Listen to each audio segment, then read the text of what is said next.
ವೀಕ್ಷಕರೇ, ನಟ ರಿಷಬ್ ಶೆಟ್ಟಿ ಹೊಂಬಾಲೆ ಫಿಲಮ್ಸ್ ನಟಿ ರುಕ್ಮಿಣಿ ವಸಂತ, ನಟ ರಾಜ್ಬಿ ಶೆಟ್ಟಿ ಮತ್ತು ತಮ್ಮ ಆಪ್ತ ಗೆಳೆಯಾಗಿರುವಂತಹ ನಟ ರಕ್ಷಿತ್ ಶೆಟ್ಟಿ ಅವರನ್ನ ಇನ್ಸ್ಟಾಗ್ರಾಮ್ ನಿಂದ ಅನ್ಫಾಲೋ ಮಾಡಿಕೊಂಡಿದ್ದು, ಇದು ಸಾಮಾಜಿಕ ತಾಣಗಳಲ್ಲಿ ಮತ್ತು ಫ್ಯಾನ್ಸ್ ವಲಯಗಳಲ್ಲಿ ಸಾಕಷ್ಟು ಚರ್ಚೆಗೆ ಕಾರಣವಾಗ್ತಿದೆ ಅಂತಾನೆ ಹೇಳ್ಬೋದು.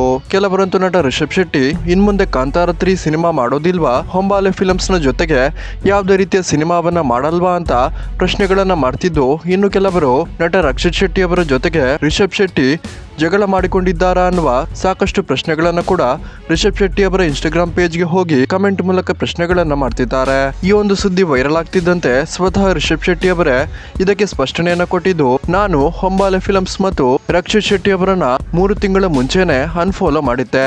ಆದ್ರೆ ನಿನ್ನೆ ಮೊನ್ನೆ ಇದು ಎಲ್ಲರ ಗಮನಕ್ಕೆ ಬಂದಿದ್ದು ಸುದ್ದಿ ವೈರಲ್ ಆಗೋದಕ್ಕೆ ಶುರುವಾಗಿದೆ. ನಟ ರಕ್ಷಿತ್ ಶೆಟ್ಟಿ ಮತ್ತು ಹೊಂಬಾಲೆ ಫಿಲಮ್ಸ್ ನ ಜೊತೆಗೆ ಜಗಳ ಆಗಿದೆ ಅನ್ನೋದು ಸುಳ್ಳು ಸುದ್ದಿ. ಇದಕ್ಕೂ ಮತ್ತು ಅದಕ್ಕೂ ಯಾವುದೇ ರೀತಿಯ ಲಿಂಕ್ ಅನ್ನ ಕಲ್ಪಿಸಬೇಡಿ ಅಂತ ನಟ ರಿಷಬ್ ಶೆಟ್ಟಿ ಕೇಳಿಕೊಂಡಿದ್ದು, ಯಾರೆಲ್ಲ ವೀಕ್ಷಕರೇ ಮತ್ತೊಮ್ಮೆ ಹೊಂಬಾಲೆ ಫಿಲಮ್ಸ್ ನ ಜೊತೆಗೆ ಸೇರಿ ನಟ ರಿಷಬ್ ಶೆಟ್ಟಿ ಕಾಂತಾರ 3 ಸಿನಿಮಾವನ್ನ ಕೂಡ ಮಾಡಬೇಕು ಅಂತೀರಾ?